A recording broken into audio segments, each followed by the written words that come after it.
Namaste to all the students. I, JVN Dr. Ekta Rana, Assistant Professor of English in Faculty of Education and Methodology. I welcome you in the lecture of English language. Today's topic is simple presence, general truth, that is also called universal truth.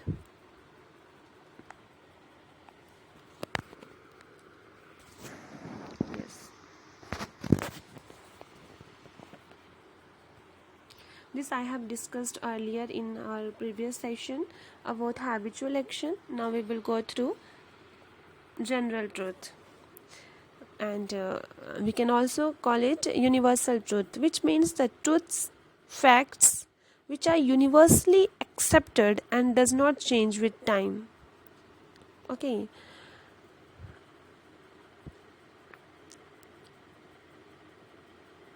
and it do not change with situation, place, etc.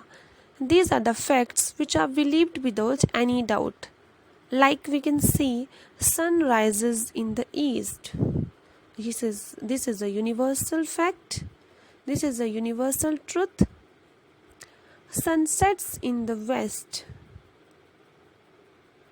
Plants grow in the soil. Human being is mortal. Water is colorless, odorless, and tasteless.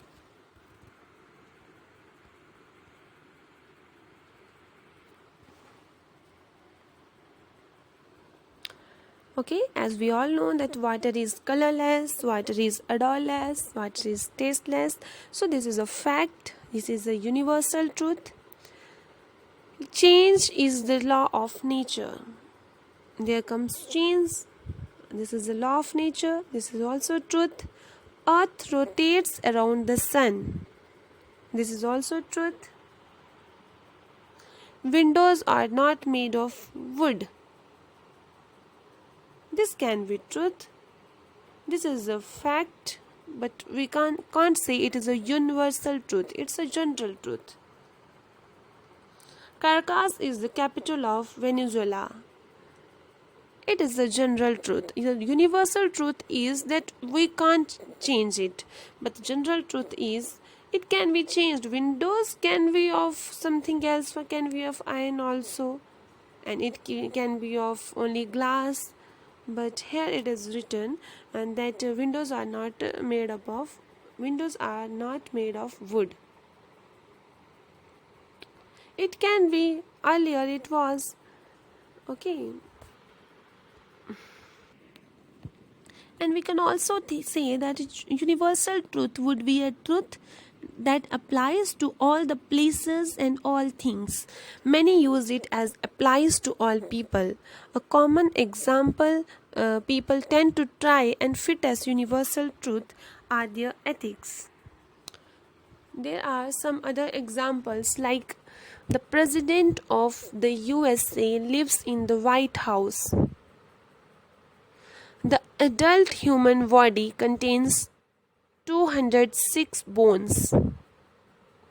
It rains a lot in winter. We come from Switzerland.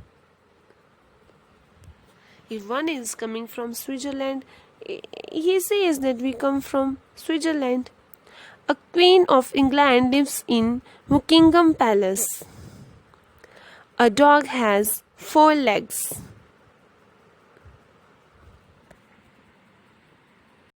As it is written here, that the simple present can also indicate the speaker believes that a fact was true before is true now and will be true in the future. It is not important if the speaker is correct about the fact.